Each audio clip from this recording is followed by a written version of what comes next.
guys, it's Sugar Diamond here, and today I have the most useless but most helpful video ever coming out on LPS tube. So quarantine probably got most of you bored. It got me really bored, and today I was just like, I'm so bored, I want to film, but I don't know what. And then it hit me. Why don't I make something that is practical, but yet gives me something to do? Something that can save all LPS tubers. I'm sure we can all relate to the moment when you're about to film a video and you realize that your door is open. You don't want anyone coming in and disturbing you. So you have to get out of your seat, walk over, and close the door. And then you have to walk back and start filming. And that wastes a good solid maybe 10 seconds.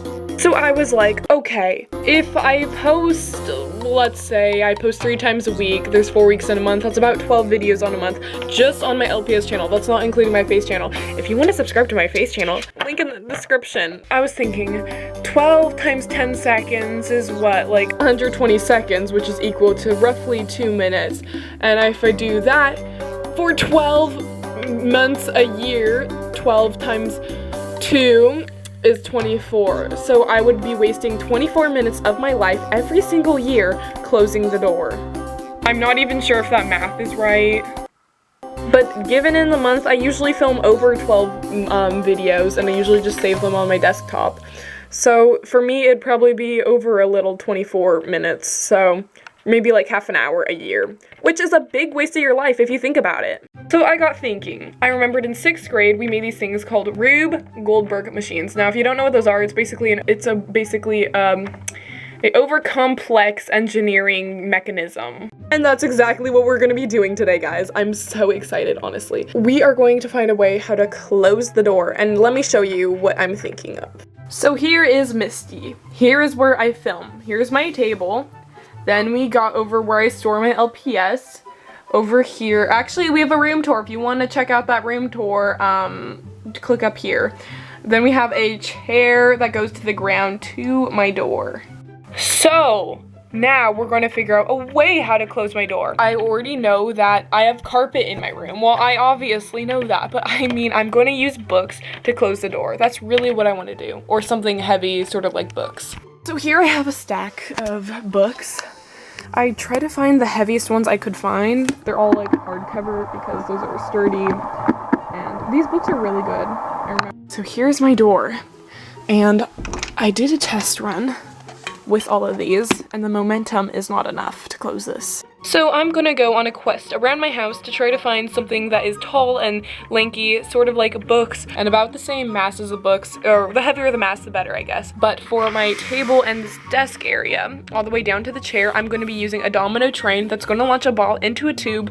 The ball is gonna go down and hit the book. So in reality, this is about a 3 to 5 step process depending on how you want to look at it, which is going to be a pretty simple. I could overcomplex it if I wanted to. So I'm going to go ahead and start thinking, and I'll get back to you guys when I have my first prototype done. Okay guys, we have a domino train that leads to a tube. Through this tube, this golf ball will travel all the way. There's a joint right here. It'll travel over here to a soccer ball. The soccer ball has a ledge, and it will transfer it down, sending the books, closing the door, hopefully, fingers crossed. So here's prototype number 1, and this whole thing is going to start with an LPS, this monkey guy. Okay guys, let's get ready to do this thing, shall we? Ready, set, go.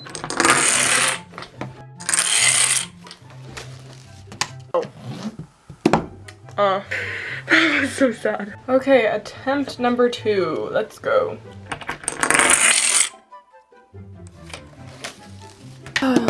Okay, attempt number 3 or 4. Can't really remember. Yes!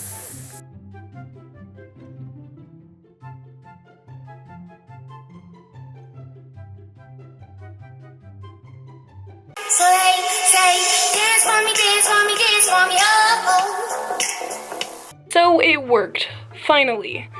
Now, after I shot that very successful attempt, I tried many more times the same exact thing, and I never got the same results, and I was very disappointed in that. But I've been working on this video for a very long time now. I think that I'm just gonna call it sometimes you get lucky and sometimes you don't. But I guess 10 seconds of your life isn't that bad. I'm going to walk you through the process of my thoughts and decisions throughout this video, and yeah.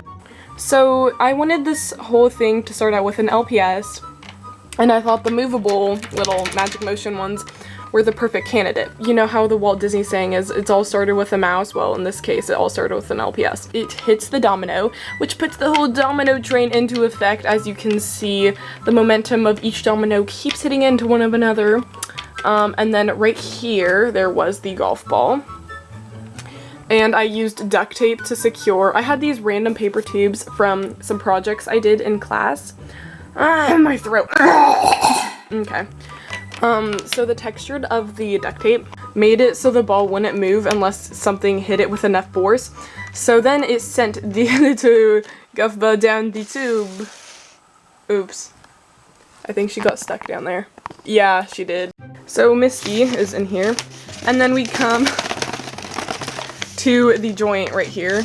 The golf ball had enough of momentum to go down here, and it could overcome the joint, go out here, and then I could like easily angle this wherever I needed. I used a old like project board for a ramp, and then I used this notebook to have an incline, since when I tried this before there wasn't this, and the ball sort of just stopped here, so I need to give it a little more height in order to get the ball up. And then I added bumpers on this thick piece of cardboard where the ball would roll down, because I didn't want the ball to fly off the sides of the ramp. And honestly, I think this project would have worked better if I had minimized the bumpers, so like bring them in closer. I was just sort of lazy and I didn't want to cut another piece of cardboard. If I had added the borders so they were narrower, I think it would have cut down on the amount of friction of the ball rolling around, and the momentum, it could have gone up to a faster speed. Or velocity, if we want to be scientific here. And then I just, whoa, that's a blurry camera.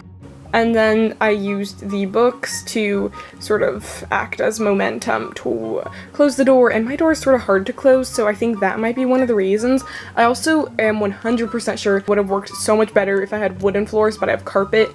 The books kept getting stuck on the carpet when I tried doing this over again.